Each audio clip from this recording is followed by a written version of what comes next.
Ahí sí. Bacán. Entonces igual voy a grabar también. Ya. Entonces, como les comentaba, hoy día tocan roca dacítica, riolítica y roca piroclástica, cuyo estilo eruptivo son bastante violentos, como lo puede ejemplificar la erupción de 1980 del monte Santa Elena. Como pueden ver ahí, prácticamente es una erupción donde el cerro se viene abajo.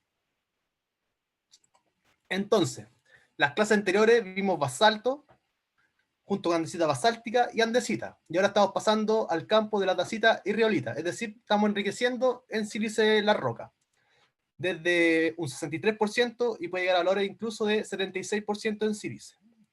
Y el porcentaje de álcalis es variable, siendo en el caso de la dacita menor a un 8%, proyectándolo hacia la ordenada, a la izquierda, y en el caso de la riolita, el alcali es nuevamente variable y puede llegar a valor incluso de 13%. Hablando ya desde una perspectiva de la mineralogía, como les decía, la semana pasada vimos andesitas y basaltos, y ahora ya estamos subiendo en nuestro diagrama ternario de composición mineralógica al menos, y teóricamente nos vamos a ir acercando hacia el vértice donde se encuentra el cuarzo. Por tanto, ya una dacita, podemos hablar propiamente tal como una dacita de forma petrográfica al menos, por la aparición de cuarzo. Y a su vez, vamos a hablar de una riolita cuando ya hay una aparición del feldespato potásico. Nuevamente, estas son clasificaciones petrográficas, no son químicas. Por tanto, podría tener una riolita que no tiene feldespato potásico, pero químicamente va a caer en el campo de la riolita. ¿Ya? Como pueden ver, acá hay un vértice de la riolita bastante bajo en álcalis, pero alto en sílice, por lo cual probablemente puede que no haya necesariamente una precipitación o una saturación del feldespato potásico. Acuérdense que la clasificación que manda es esta, es la química. Estas son solo aproximaciones de terreno, se podría decir. No siempre son válidas. ¿Por qué? Porque nuestras rocas exclusivas ígneas son principalmente de una textura afanítica. Por tanto, no podemos ver la composición de los minerales de tal roca. Entonces aquí hay un ejemplo de una roca dacítica, la cual esta imagen que a paralelo nos entrega bastante información. Acá a la izquierda arriba podemos ver una plagioclasa con sieve, pero el resto no se distingue bastante qué podrá hacer. Igualmente podemos presumir que son plagioclasas. Pero ya al cruzar los nícoles, podemos ver que hay cuarzo, este más amarillento, el cual en general en esta roca va a estar reabsorbido, dado un calentamiento para su erupción. Y también, acá nuevamente, una imagen a paralelo, y si la cruzamos, podemos observar cristales de feldespato potásico, el cual se caracteriza por presentar una magla Karlsbach. ¿Se acuerdan cuál es la magla Karlsbach? Sí, la macla que es como mitad y mitad, ¿No es cierto? simplemente. Tal cual, mitad y mitad. Una macla simple. Ajá. Ahora, esta imagen igual es interesante. ¿Cómo podrían describirla? Hay dos tamaños, dos poblaciones de tamaño súper claras, como eh, van a ser distintos, pero igual son dos tamaños de población, o sea, dos Sí. poblaciones de tamaño. Ajá. Un Hay mineral dos poblaciones de blanquecino y un tamaño, mineral. y si Sí, cruzamos, se ve algo, una masa fundamental que no se alcanza a ver si es que es cristalina o es vítrea, porque se ven como unos puntitos cruzados. Se ve como una imagen distorsionada, como las teles antiguas, donde había interferencia.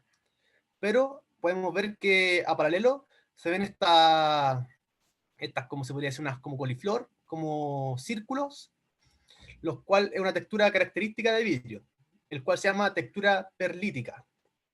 ¿Ya? También podemos ver que los feldespatos están reabsorbidos en sus centros, y esta textura se va a llamar felcítica, es característica de este tipo de roca. Adicionalmente, ¿qué tipo de feldespato estamos viendo acá? En teoría, ¿cuál debiese ser? Acuérdense que el grupo de los feldespatos es un grupo amplio que incluye las peleoclasas y los feldespatos potásicos. Pero, ¿qué feldespatos estaríamos viendo acá según ustedes? ¿El potásico no era el que era rómbico?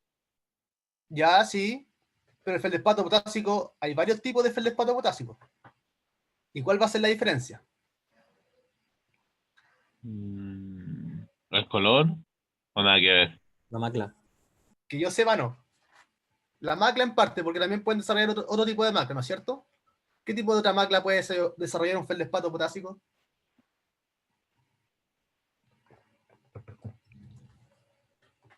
La macla microclínica, la que es como un enrejado. Barra. ¿Perdón? ¿La que es como un código de barra? Claro, pero en dos direcciones, como hacia arriba y hacia abajo. ¿De Esa es la tartán? microclínica. ¿Ah? ¿La macla de tartán o no? La tartán, creo que esa es la que solo es hacia abajo. La de tartán es la de la microclina, pues, Darío. Ah, esa es. Ah, ya. Sí, Perfecto. la que el El enrejado. enrejado. Entonces, esa macla es particularmente de un feldespato. Bueno, en realidad ya lo dije, de la microclina, que es lo mismo que la salinina. Pero ¿cuál es la diferencia? Aparte de la macla. Los dos tienen la misma composición. Pueden desplegar distintos tipos de macla. ¿Y qué se podría inferir de esto?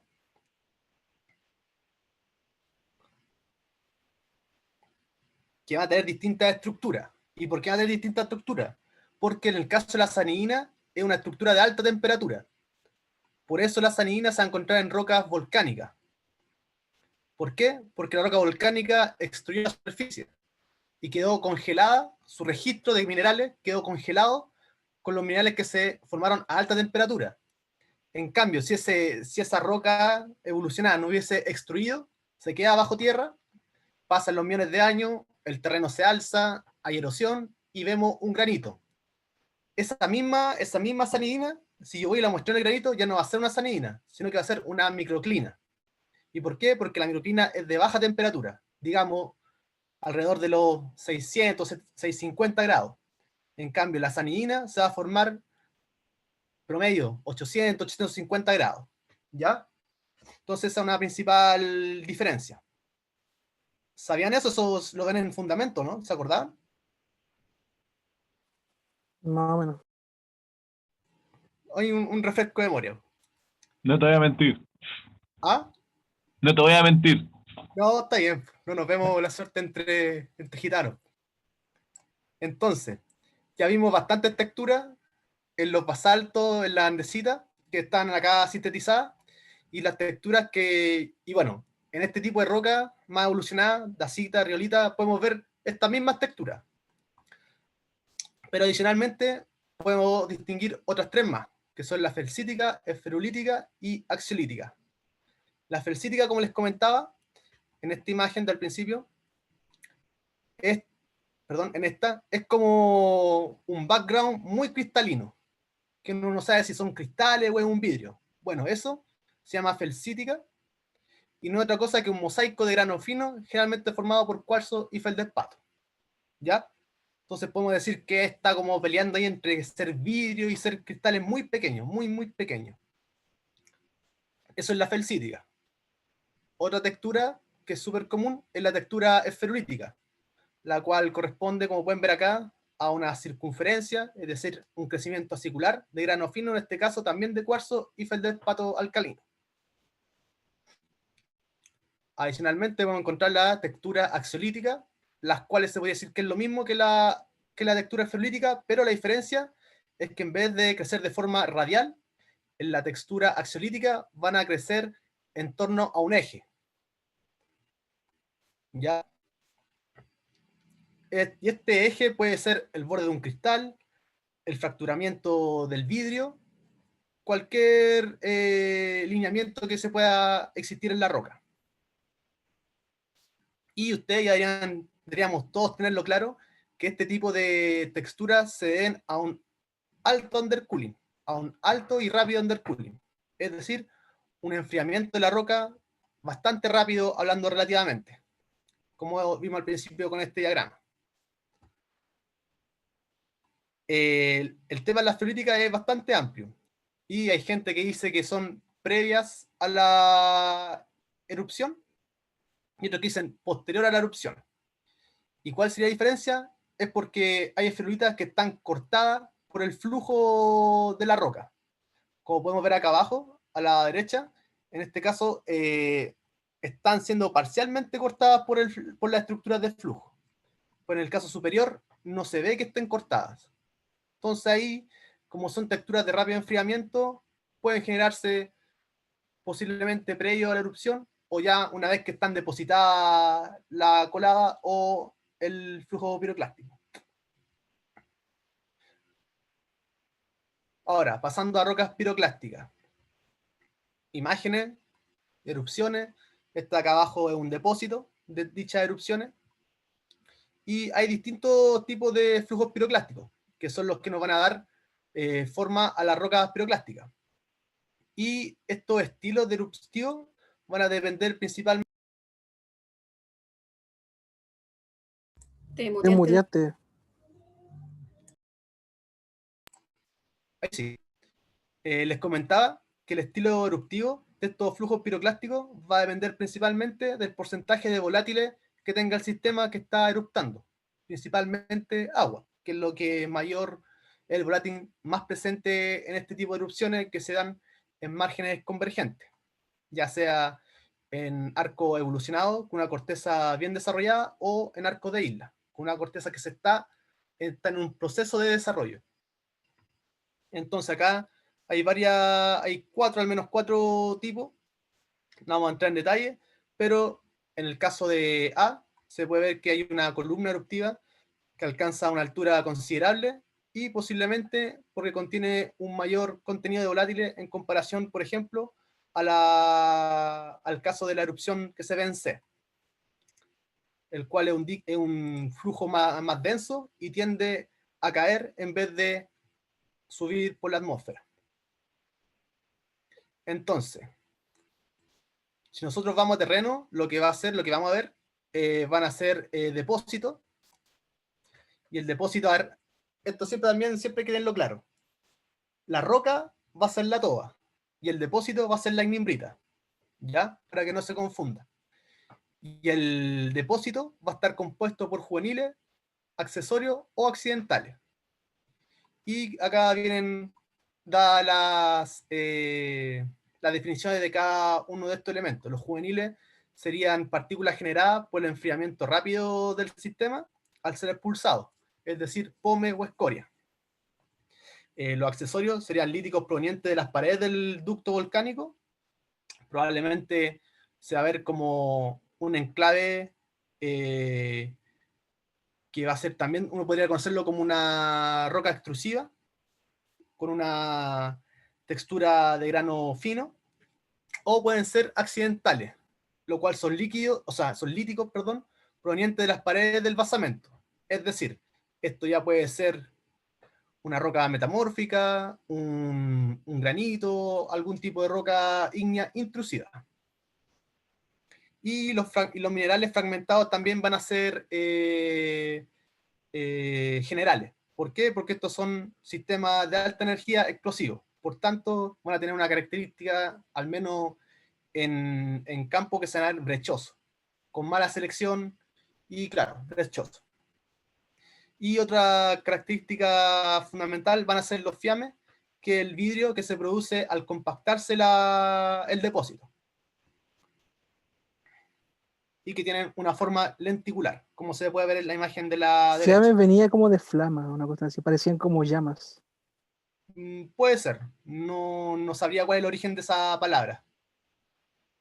Fiames, seguramente una palabra griega o latina. La primera descripción de una erupción fue por Plinio. ¿Dónde fue esa? En Nápoles. ¿Cómo se llamaba esa ciudad antes? Pompeya. En el Vesubio. Pompeya. Sí, Y hoy el en Nápoles. Vesubio. ¿Perdón? La erupción del Vesubio. Claro, la erupción del Vesubio. Esa es la primera erupción que está registrada, como quien diría, con que se cayeron Pliniano creo que era medio historiador, bueno, antes eran de todo, pero en el fondo que es un registro bastante científico de cómo es el estilo eruptivo de ese caso del Vesubio. Y también deberíamos acordarnos desde que entramos a la carrera en geología general, que las rocas piroclásticas se pueden clasificar por su composición o por el tamaño de sus fragmentos. Van a estar esas dos posibilidades. Y como les comentaba, en este tipo de roca, las texturas más preponderantes, más características van a ser las fragmentadas. Nuevamente la imagen a la izquierda arriba de cómo se vería uno de estos depósitos brechoso, con una matriz que puede ser de ceniza. Y este mismo tipo de roca, pero vista al microscopio de forma en nícoles paralelos. Estas cosas verdes, ¿qué creen que es? Es un mineral, ¿no es cierto? ¿Pero qué mineral creen que es?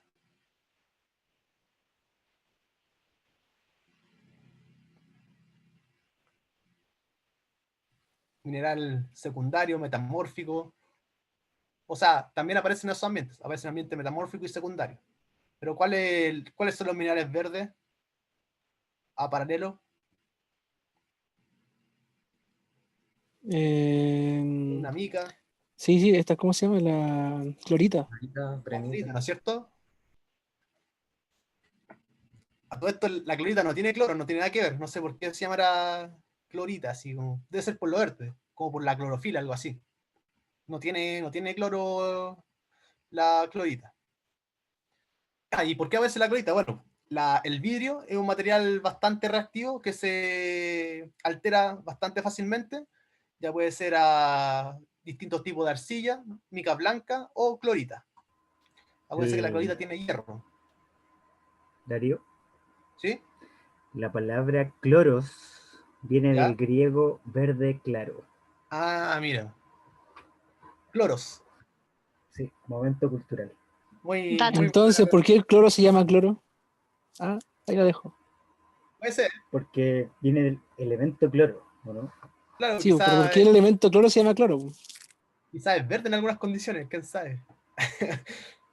Pero claro, también clorofila de las plantas son verdes. Creo que la clorofila es, no sé, es como un pigmento, no me acuerdo.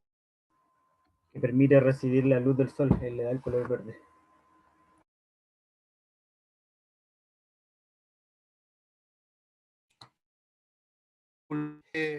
Común en este tipo de roca, o en realidad ya estamos hablando de depósito y roca. Acuérdense que lo macro va a ser el depósito y la roca lo vamos a tener en la mano. Es la textura eutaxítica o vitroclástica. Interrupción. ¿Perdón? El cloro en condiciones normales y en estado puro forma un dicloro, que es un gas tóxico verdoso pálido. Ah, ¿viste? Ahí está la razón. Aparte de ser tóxico, claro, ahí sería verde. Interesante. Y bueno, como les comentaba, esta textura, la eutaxítica o vitroclástica, es nada más que otra cosa que una roca prácticamente solo compuesta por vidrio. Acá nuevamente la imagen que les mostré anteriormente, en la parte superior, con fiame, que son estos vidrios que se generan de forma sin deposicional, debido a la compactación y a la alta temperatura del depósito. Recuerden que cuando explotan este tipo de erupciones, estos fácilmente alcanzan, no sé, los 800 grados, quizás más. Hay varios métodos para saber la temperatura. Una es por los gases y otra es por infrarrojo.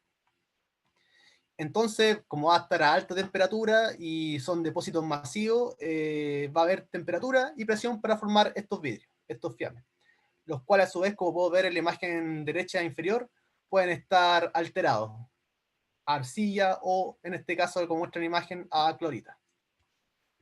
Eso sería la presentación. No sé si hay alguna consulta. Hay pregunta en el chat. A ver, vamos a ver. Sebastián Gatica pregunta, ¿qué es una latita y una traquita? ¿En qué clasificación aparecen estos tipos de roca volcánica? Ya. Están en el TASPO. Sí, y allá respondamos esta primero. Bueno, una es la latita y otra es la traquita. Bueno, La traquita, primero que nada, este es nuestro diagrama TAS, ¿no es cierto? Y tenemos que el basalto, la andesita basáltica, la andesita, la dacita y la relita forman la serie subalcalina, a la cual pertenecen los magmas calcoalcalino y toleítico. En cambio, ya cuando estamos hablando de traquitas, eso ya estamos en la serie alcalina. Por lo tanto, el sistema va a estar enriquecido en alcalis, sodio, potasio. Entonces van a ser rocas que se van a dar en otros contextos geodinámicos, de forma general. Quizás en intraplaca o en volcanismo traarco. Pero no obstante, en sistema calco-alcalino, igual pueden darse las traquiandesitas. Por ejemplo, cerca del Villarrica, acuérdense que el Villarrica, a ver, igual tenemos que ocupar, tenía pensado ocupar el Google Earth, a ver. ¿Ven el Google Earth? No, tienes que compartir esa No. pantalla. Está ahí en el PPT, men. Ahí sí. ¿Está? Sí. Sí. Ah, ya, acá. Entonces nos vamos a ir al sur.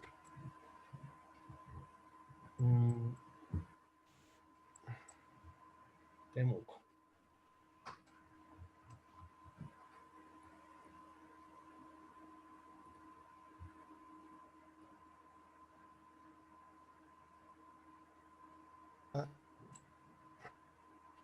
Está sumamente fallada debido a la falla Liquiñe-Ofqui, y en particular tenemos el Villarrica, el Quetrupillán y el Lanín. Y en este volcán de acá, el Quetrupillán, hay productos volcánicos que son traquíticos. ¿Y por qué? Si la mayoría de los depósitos son basalto, andesita basáltica, eso se llama un proceso de diferenciación. Es decir, parto con una roca basáltica, una cámara, no sé, la medida, no quería decir gigante, pero no debería decir gigante, no sabemos. Tenemos una cámara de un tamaño X que va a ser de composición basáltica. Entonces esa cámara, a medida que se va cristalizando, el líquido residual se va enriqueciendo en sílice. Va a seguir cristalizando y continuamente se va a enriquecer en sílice. Pero en este caso particular, junto con enriquecerse en sílice, hay productos que van a ser ricos en álcalis justamente, y van a entonces eructar traquiandesita. Hay un paper que hizo un chico acá de la facultad y que habla justamente sobre las traquitas del Quetrupillán. Se los puedo subir más tarde si quieren a un curso. Y justamente en ese paper plantea que más que nada su origen, al menos en este sistema que es calco alcalino, se debería a un enriquecimiento del líquido previo a una cristalización fraccionada del sistema, que es basáltico. ¿Por qué? Porque la mayoría de los productos de esta región son basaltos con olivino en particular. Hay otra consulta.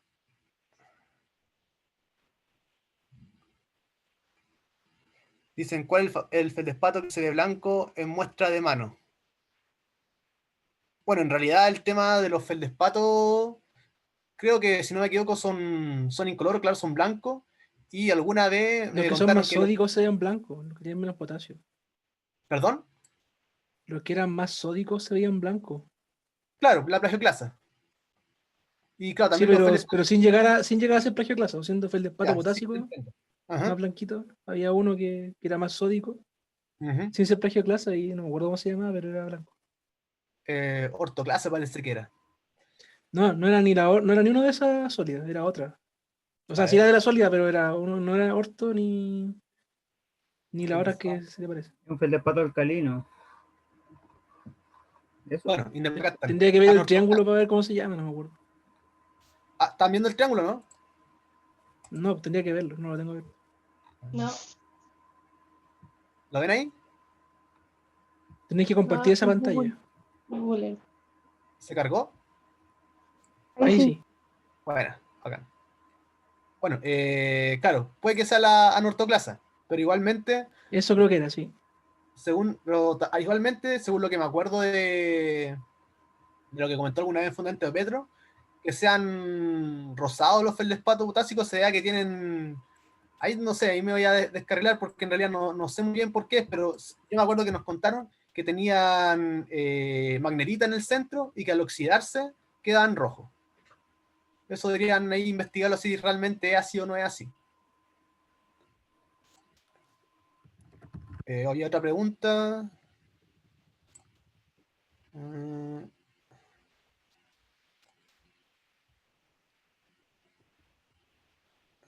El despato aplítico. Aprítico, sí, todo lo que leí, anhidros, leucocratis. Ah, ya, el término aprítico, en la primera clase que tuvimos, voy a buscarla, que es la que hizo Rodrigo. Había una foto justamente que era mía. Así.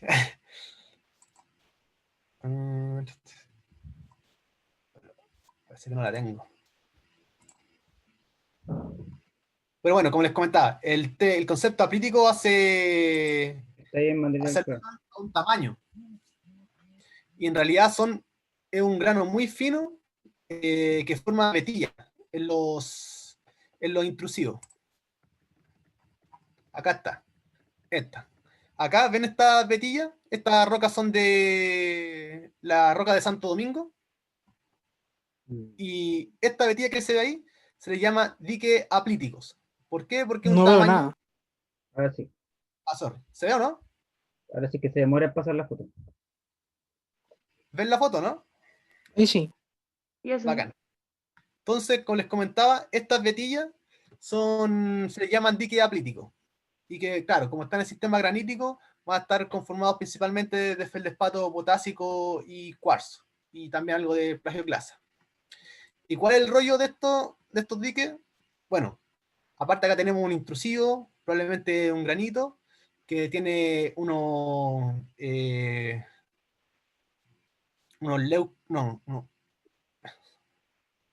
melanosomas, que serían estos enclaves, cuerpos negros. El granito sería un leucosoma, y que están después, o sea, hubo un mixing acá entre algo más primitivo con algo más diferenciado, y hay un tercer evento que corta ese evento. ¿Y cuál es la gracia de eso? Ahí está una teoría. A ver.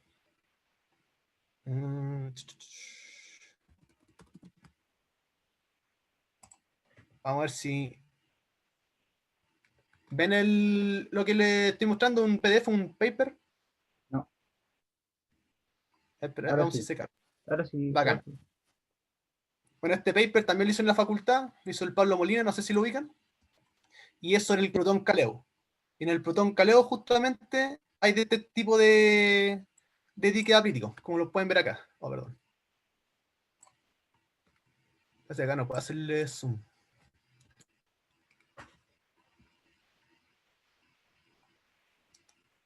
¿Lo ven?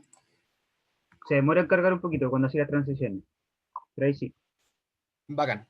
Y estos son los mismos diques apríticos. Y esto, bueno, para hacer la corta, este tipo de diques se encuentra en prácticamente todos los granitos. ¿Y cuál es su función? Se cree que estos diques son los que removilizan el calor interno del sistema de una cámara magmática. Por tanto, pueden hacer que los granitos estén, entre comillas, vivos por varios millones de años. ¿Y qué significa que estén vivos? Que es un sistema que se está moviendo internamente, que está removilizando su líquido. No sé si con eso respondo la pregunta.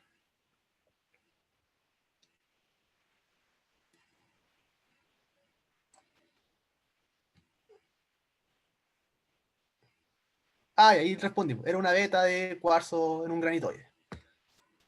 Al final estos diques son la evidencia de movimiento interno dentro de una cámara magmática, removilizando el líquido, es decir, que está vivo el sistema, hay diferencias de calores, y eso al final por circones, si se datan, se puede ver que están activos estos sistemas por varios millones de años. Puedo hablar 10 millones de años fácilmente. Bacán, ahí lo entendió. ¿Alguna otra consulta?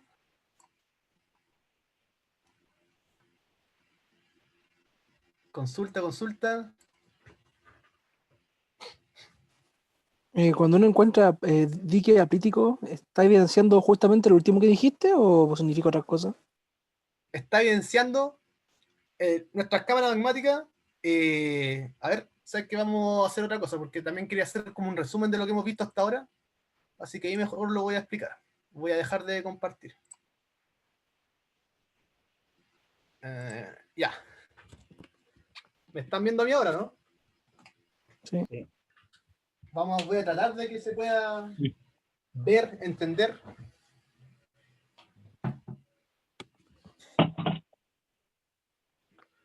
¿Cómo se ve? ¿Qué hola? ¿Sí? Bacán. Ya.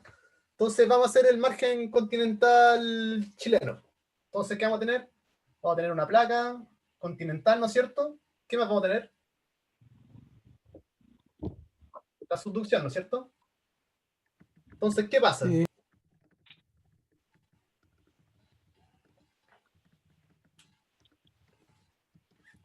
Se ¿Aló? mete una placa hidratada debajo. ¿No es cierto? Esta placa está hidratada. ¿Por qué está hidratada? Si los basaltos salen de un MOR, y el MOR que sale de acá, o sea, los basaltos que salen de acá son anhidros. Porque hay agua al río.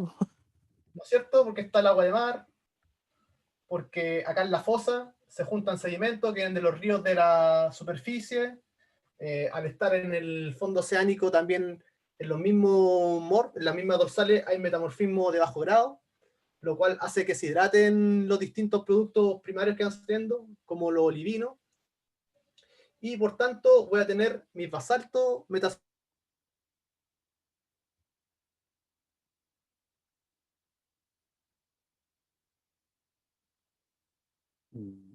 ¿Qué fluidos va a liberar? Agua, CO2, flúor, cloro, todas las especies volátiles, ¿no es cierto? ¿Y qué va a pasar con eso? ¿Cuál es el proceso que viene después? Para entender todo esto que hemos estado hablando esta semana y etcétera. Fusión parcial. ¿De qué cosa? Eh, ¿Qué es lo que se funde? el manto. ¿Qué manto? Hablando físicamente, no químicamente. Hay dos tipos de manto. ¿Qué manto se estaría fundiendo? Superior. El manto litosférico. Ya ahí está más cerca, pero no es el litosférico el que se está fundiendo. Porque estamos en la cuña astenosférica. Entonces, ¿qué manto es? Astenosférico. Astenosférico. Manto M, A de astenosférico. El cual tiene... ¿Cuál es la diferencia entre el manto astenosférico y el litosférico? Acabo de poner manto litosférico. ¿Cuál es la diferencia? El manto astenosférico también se llama el manto adiabático. ¿Y cuál otro nombre tenía? Tenía otro nombre, pero no me acuerdo. Bueno, el manto astenosférico o adiabático se diferencia, al menos físicamente, del manto litosférico porque es un fluido viscoso. Es decir, acá adentro hay celdas convectivas. Entonces el manto se está moviendo. ¿Sí o no? ¿O le estoy mintiendo, tomando el pelo? ¿Lo habían escuchado, no? Sí. Ya, en cambio, el manto litosférico tiene un comportamiento rígido. Es decir, es un sólido, se fractura. Entonces, lo que voy a estar hidratando va a ser el manto astenosférico. Y al hidratarlo le bajará el punto de fusión. Por tanto, acá se van a generar los primeros magmas. ¿De qué composición?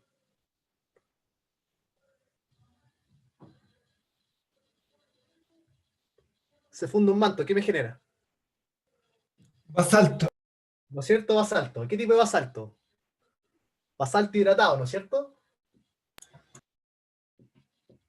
Este basalto hidratado puede ser un basalto toleítico, aunque el toleítico es anhidro, pero acá igualmente se pueden generar ciertos basaltos tolíticos, pero un porcentaje de agua van a tener, y si ya el porcentaje de agua es más preponderante, y vamos a tener basaltos calcoalcalinos. ¿Ya? Entonces se va a fundir el manto astenosférico y me va a generar fluido, ¿no es cierto? Y ese fluido va a empezar a ascender. ¿Y qué va a pasar? ¿Cómo formo una andesita? A partir de ese basalto que estoy generando dada la fusión del manto astenosférico. Se me entrecortó un poco, no entendí. ¿No es cierto? Nosotros tenemos nuestra placa oceánica que está subduciendo, se deshidrata, libera volátiles, fluido, al manto astenosférico. Sí. Al adicionar volátiles, va a bajar el punto de fusión. Por tanto, va a fundir el manto astenosférico. A 1300 grados ya uno funde una periodita. 1300 grados y creo que era como a un gigapascal, creo que era. Aquí no me acuerdo bien, pero a 1300 grados ya estoy fundiendo una perita. Ese número igual es importante, 1300 grados. Entonces fundo la perita de acá del manto astenosférico y van a empezar a generarse fundidos de composición basáltica con cierto grado de agua. Entonces después esto va a empezar a ascender y va a llegar al manto litosférico. Ahora, ¿cuál es la diferencia entre el manto y la corteza? Hablando químicamente. O petrológicamente, en realidad, también. El manto es como una roca ultramáfica, ¿no? ¿Ya? ¿Qué significa eso? Tiene menos sílice, más hierro, Ya, más entonces hay magnesio. una diferencia composicional. Acabo de tener la corteza, que va a ser principalmente sílice, aluminio, y el manto va a ser principalmente hierro, magnesio. ¿No es cierto? Entonces, de este basalto que estoy generando acá, en el manto astenosférico, ¿cómo voy a generar una andesita? Porque nosotros vamos a estar acá arriba y lo que vamos a ver generalmente son erupciones y coladas andesíticas. Tiene que comerse un poco de corteza. ¿Perdón? El magma tiene que comerse un poco de corteza para que se empiece a diferenciar, ¿no? ¿No es cierto? Porque la andesita es una roca híbrida. A partir de una periodita o de un basalto, a través de la fusión de una periodita o de un basalto no va a generar jamás una andesita. Entonces, mis fundidos basálticos van a llegar a la interfaz corteza-manto. Acá estamos en el manto litosférico y en particular ya estamos en el manto petrológico. Entonces, con mayor diferencia composicional, sílice, aluminio, magnesio, hierro, hay diferencias de densidades, ¿sí o no? Así es. Ya, entonces acá va a haber un proceso muy importante en la interfaz manto-corteza, que en este caso, como decía, es el manto litosférico. ¿Y qué procesos van a ocurrir ahí? Ya lo han visto a lo mejor con el profe, no lo sé. Que van a generar la andesita. Contaminación cortical se llama eso, ¿no? Ya ese es uno de los 4 procesos que ocurren. Cristalización fraccionada. ¿Ya? Ahí en el chat te responden algo, Darío. Si pueden hablar, ojalá puedan hacerlo, porque no puedo estar pendiente de todo. Mis disculpas. Dice asimilación Ahí, del... Match, ahí está toda la palabra, match.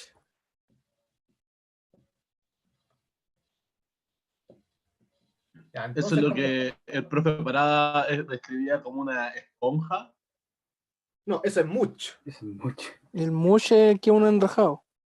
Claro, es el enrejado cristalino. Esto es match. Match es Ah, M de perfecto. melting, A de assimilation, S de storage y la H de homogenization o hybridization. Me lo han contado de las dos formas al menos. Y bueno, Perfecto. ¿cómo se llama esta transición? ¿Cómo se llama la transición corteza-manto? Es una discontinuidad, ¿no? Claro, una discontinuidad tiene un nombre. Es una discontinuidad sísmica. Sí, no me acuerdo. Era de un ruso. Sí, parece que es ruso. El Modrovich. Este es el Mo. ¿Y por qué esa es la interfaz corteza-manto? Nuevamente, como hay una diferencia composicional, sílice, aluminio, magnesio, hierro, va a ser una zona de estancamiento de los magmas por la densidad. Entonces, justamente acá se van a estancar los basaltos ya hidratados y van a ocurrir los procesos match. Es decir, va a ocurrir una fusión, melting, de lo que es la corteza, asimilación de esa corteza, storage, se va a almacenar un tiempo, va a estar el proceso en un proceso prolongado y se va a homogeneizar. Entonces, recién ahí, cuando ya se hibridó ese basalto con la corteza, va a generar una ondecita que va a empezar a ascender. Y aquí lo que pasa en la corteza ya es otra historia. ¿Tienen alguna consulta? Esto es para tarea también. Tienen que tenerlo claro. Sí, pero lo del match, tú dijiste que es la zona donde hay cambio de densidad, pero es una zona, entre comillas, fija. Me refiero, ¿se puede calcular una distancia, una profundidad, es relativo? ¿Qué onda? Claro, o sea, en el MO es una discontinuidad sísmica. ¿Por qué? Porque ahí las ondas sísmicas cambian su velocidad, se hacen más rápidas. ¿Y por qué? Porque bajo el MO, es decir, ya en el manto, es más densa la roca. Por tanto, la onda sísmica va a ser más veloz. Por tanto, yo por sísmica puedo trazar más o menos dónde está el MO y cómo evoluciona. Y en el modo siempre usa el match, entonces. Teóricamente, porque justamente porque ahí se da el cambio de contraste de densidades. En el MO ya están los cumulados de Olivín, están los gabros ahí están los gabros principalmente. O sea, bajo el MO van a estar los gabros, que son los cúmulos máficos. Que va a tener olivino, piroxeno, horblenda. Todo rico en hierro magnesio. El piroxeno es una solución sólida de hierro magnesio. Y también calcio, obviamente. El olivino es una solución sólida de hierro magnesio. La horblenda tiene hierro magnesio y va a cambiar su composición y su nombre dependiendo de cuánto hierro magnesio tiene. Y bueno, la horblenda son millones de tipos de horblenda. También hay otros tipos de intercambio. Pero el MO marca esa discontinuidad por densidad. ¿Se entiende, no? Sí. Ya, bacán. ¿Alguna pregunta?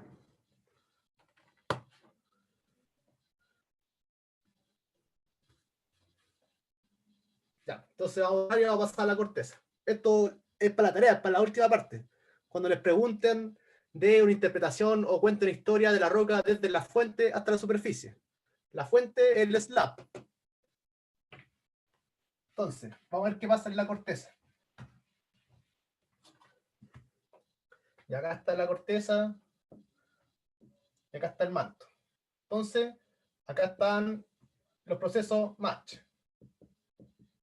Entonces, acá ya me genera un líquido andesítico y van a empezar a ascenderlo, ¿cierto?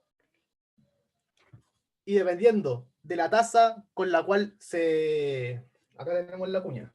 Dependiendo de la tasa con cual se da esta fusión, o sea, esta deshidratación de la cuña, va a depender de cuánto magma, cuánto fusión me va a dar en la astenósfera, en la cuña astenosférica.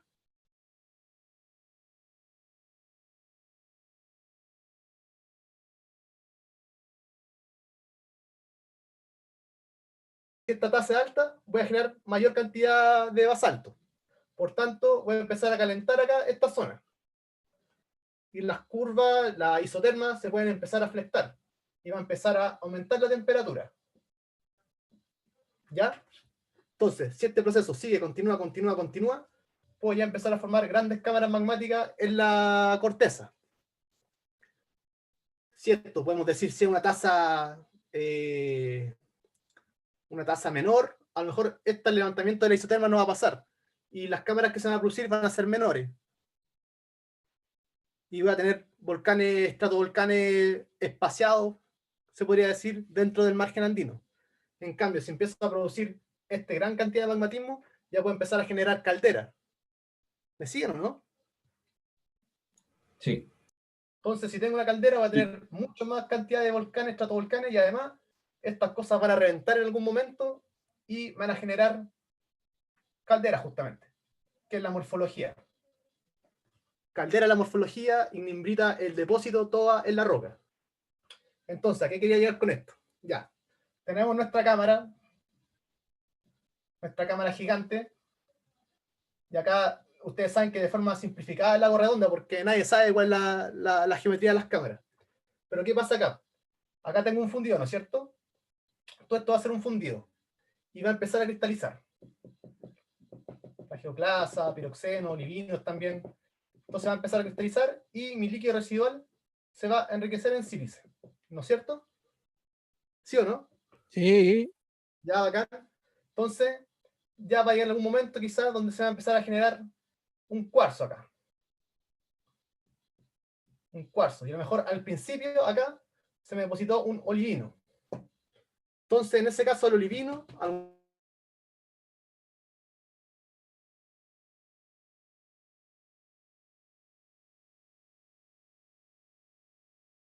el líquido residual, sino que haber sido precipitado anteriormente. ¿Se entiende, no? Sí. Ya, pues. Entonces, si este sistema sigue cristalizando, me sigue enriqueciendo más aún en sílice, ¿qué voy a formar? Ya dejamos atrás la andesita. ¿Qué va a tener ahora? Una tacita. Una Eso. dacita, ¿no es cierto? Dacita y reolita. Y estas van a así explotar así de forma cataclísmica, infernal. ¿Se entiende más o menos la Como dinámica? río caca. Sí, tal cual. ¿Se entiende más o menos la dinámica de cómo funciona un margen convergente, al menos el chileno, andino? Sí. Tengo una Bacán. pregunta. Pucha, otra.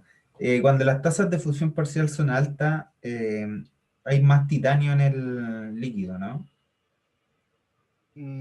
O sabría responderte así de forma tan categórica. Tú dices, Ay, va a tener más titanio en el fundido. claro, si las tasas de fusión son más altas. Calma, pero ¿tasa de fusión dónde? ¿En la cuña estenosférica? ¿Dónde? Claro, sí, pues, tasa de fusión Pero parcial. el titanio es compatible, incompatible. Yo creo que ahí está la respuesta.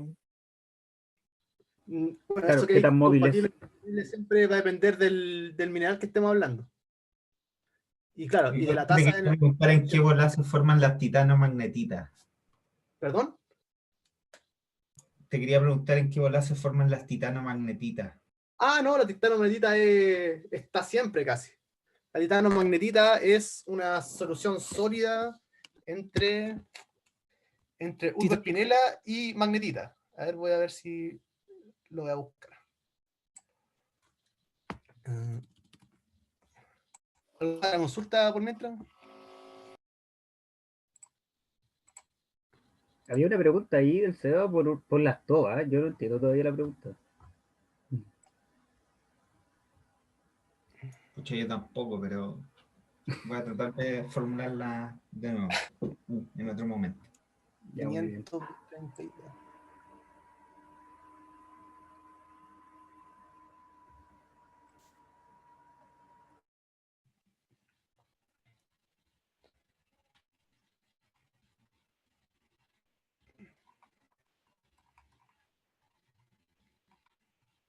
Acá está. Grupo de la espinela. Este es un grupo gigante de minerales.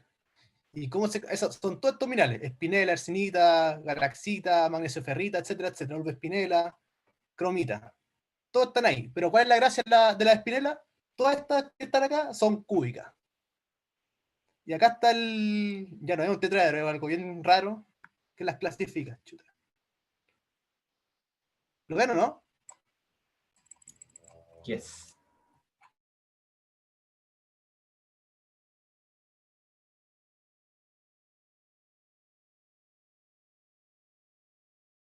Con la urboespinela. La magnetita solo tiene hierro, en cambio la urboespinela tiene titanio.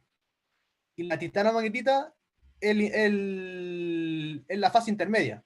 Tiene un poco más, tiene titanio y tiene hierro. Esa va a ser la titanomagnetita. Que he visto en este diagrama, acá está. En un diagrama de hierro 2, hierro 3, titanio. Vamos a tener, esta es la titanomagnetita. Esta línea de acá es la titanomagnetita.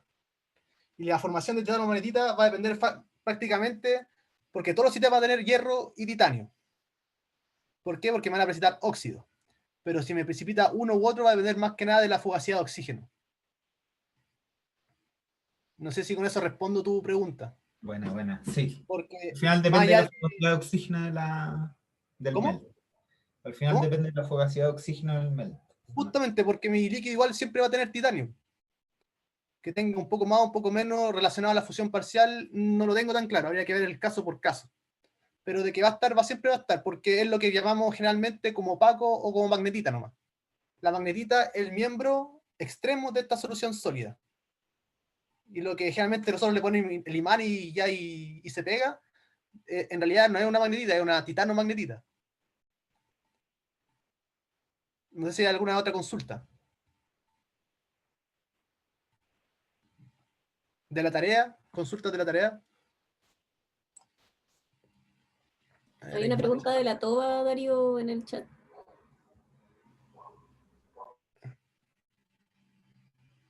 ¿Cuándo tienen prueba todo esto? ¿De cátedra? Ni idea. ¿No iban a hacer como trabajo o todavía no dice nada el profe? Tema sensible, creo. Uf. En todo caso, Oye, el profe Darío, es súper volvamos. pela en cuanto a esas cosas, nos va a dar algo súper acorde a Sí, el todo. tema es que no se los dé como para una semana para otra. Eso es lo que me preocupa. Tienen que Es preguntarle. bien capaz, Yo le es bien pregunto capaz. y él se va a dar. Ah, ya. Match es son los melting, assimilation, storage, emulsion, la otra palabra, la que está relacionada a esto, que cristaliza, eso es much. Se parecen, pero no es lo mismo. Eso es esponja. ¿Alguna otra consulta? Oye, Darío, quizás lo que podríamos hacer antes de irnos como a un receso, antes de partir los trabajos dirigidos, es ver el tema de la P3 y la P4 como de manera general entre todos, porque yo creo que ya la mayoría de los grupos vimos la P1 y la P2 y sabemos qué hacer como en ¿Ya? general. Pero podríamos ver las dudas en particular que tienen con esas preguntas. ¿Ya? Y me ¿La tinca que van a estar un poco más ¿Perdón? complicados con eso. Ah, ya. Tú dices que ahora, antes del receso. O sea, podemos verlo antes o después. El tema es que quizás sería bueno verlo entre todos juntos, como Ah, las ya. dudas. Déjame revisar. ¿Cuál es la P4? La ¿Cuál- eh, P3 es la que tenía las imágenes del SEM, creo, y la P4 ya era como más interpretación. ¿Pero esa es la última pregunta o había una P5? Estamos hablando de la C y la D. La C Eso, es la las de los últimas dos artículos. partes. Ah, No claro, sé, ya. Las últimas dos partes. no sé si se lo subiste, Darío, los artículos, pero era esa la de los artículos y la otra es la de la masa Claro. fanática.